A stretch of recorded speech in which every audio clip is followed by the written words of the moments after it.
Salut la compagnie. Alors, dans la catégorie plus rien ne m'étonne, même si j'avoue avoir quand même été un peu surpris, au Pérou, un homme qui se promène avec une momie vieille de 600 ans qu'il considère comme sa petite amie a été arrêté et placé en détention provisoire. En lisant ça, je me suis dit, c'est sévère le Pérou. Parce que nous, en Belgique, ça fait 20 ans qu'on en a une au gouvernement, on fait rien. Là, une balade au parc, bim, détention provisoire. Quel manque de fantaisie. Sinon, aujourd'hui, rien à voir. J'ai envie de parler de ce phénomène inexplicable. Que dis-je, ce phénomène? Ce mystère de la vie, ce crime contre l'humanité. J'ai nommé les influenceurs. Attention, pas n'importe quel influenceur, hein. Ceux issus de la télé-réalité qui vivent à Dubaï. Le package full premium du néant, l'incarnation vivante du camoulox, l'hommage à la contraception. Sérieusement, les influenceurs de Dubaï, c'est le genre de personne qui te fait comprendre que parfois se terminer dans une chaussette, c'est pas plus mal. Le problème, c'est que eux ne l'ont pas compris et le danger, c'est qu'ils se reproduisent. Mais le plus interpellant avec ce genre d'influenceurs, c'est pas eux. Ah non, le plus interpellant, c'est le nombre de gens qui les suivent. Alors moi, ça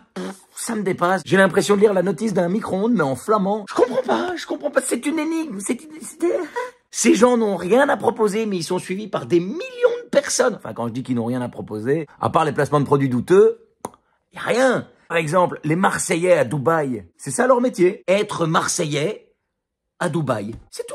T'enlèves le bronzage et la chirurgie, on dirait un parc éolien. Sauf que contrairement aux éoliennes, ils font du vent et ne produisent rien. Alors on m'a déjà dit, ouais, c'est un peu facile de se moquer des influenceurs. J'avoue, ouais, j'avoue. En même temps, je me moque pas vraiment d'eux. Je veux dire, quand on voit ce qu'ils proposent et comment ils le proposent, honnêtement, ils ont pas besoin de moi pour se ridiculiser. Ils le font tout seuls comme des grands. Quand on les voit, on se dit, je sais pas ce qu'il faut faire, je sais pas s'il faut rire ou pleurer. Moi, j'ai choisi de rire. Je vous donne un exemple. Il y a un influenceur qui proposait un casque audio. Je vous cite ses arguments de vente. C'est un casque trop beau, je l'aime trop, c'est une vraie dinguerie. Voilà, c'est tout. Hein. L'argument, c'est vide. Hein. On dirait un discours du roi. Mais imagine dans la vraie vie, tu vas au magasin et le vendeur te dit « Le casque vous intéresse, vous voulez quelques infos ?» Alors c'est simple, il est trop beau, je l'aime trop, c'est une vraie dinguerie. Quel clé de se paye, mais t'as envie de lui dire vous avez pas un collègue qui s'y connaît un peu mieux? L'influenceur ne s'arrête pas là. Ah non. Il sort son argument ultime en disant « C'est le même casque qu'une grande marque que tout le monde connaît, exactement pareil, identique. » Le mec est suivi par 7 millions de personnes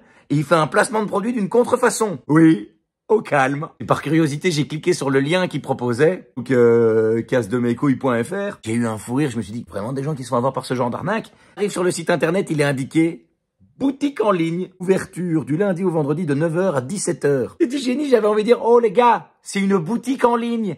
Il n'y a pas d'horaire sur Internet. Sérieux, c'est déjà arrivé à quelqu'un d'aller sur un site Internet à 17h03 et de voir apparaître à l'écran un gars derrière un guichet qui dit « Désolé, nous sommes fermés, faudra vous reconnecter demain. » Non, hein. Mais le top, c'est qu'en cas de question, il est indiqué que vous pouvez envoyer un courrier, pas un email, un courrier à une adresse qui se trouve dans le Wyoming aux États-Unis. Quand t'es sur le site, t'as l'impression d'être en France. Quand t'as un problème, tu dois écrire aux États-Unis. Le tout est promu par un gars qui est basé à Dubaï. Il m'est déjà arrivé de descendre dans une fosse septique qui sentait moins fort. Bon, évidemment, ça me fait rire tout ça. J'en ai fait une vidéo sur TikTok qui a été censurée. En même temps, TikTok, ça a été créé par les Chinois. La contrefaçon, c'est un peu leur domaine. Ils ont pas dû kiffer la vidéo, je sais pas. J'ai un pote qui m'a dit, ouais, moi je pense que c'est parce que t'étais vulgaire. D'ailleurs, dans la vidéo, tu traites le mec de con. Moi, j'étais là, attends, c'est pas une insulte, hein, c'est un constat. Enfin, et en plus, je savais pas que ça devait rester secret. Et comme je n'étais pas d'accord avec la décision de TikTok, je l'ai contesté. Et ils l'ont remise en ligne. Haha. Et suite à ça, j'ai de nouveau reçu un avertissement. TikTok, c'est peut-être des Chinois, mais dans la boîte, il y a forcément un Wallon. Alors, elle est pas belle la vie?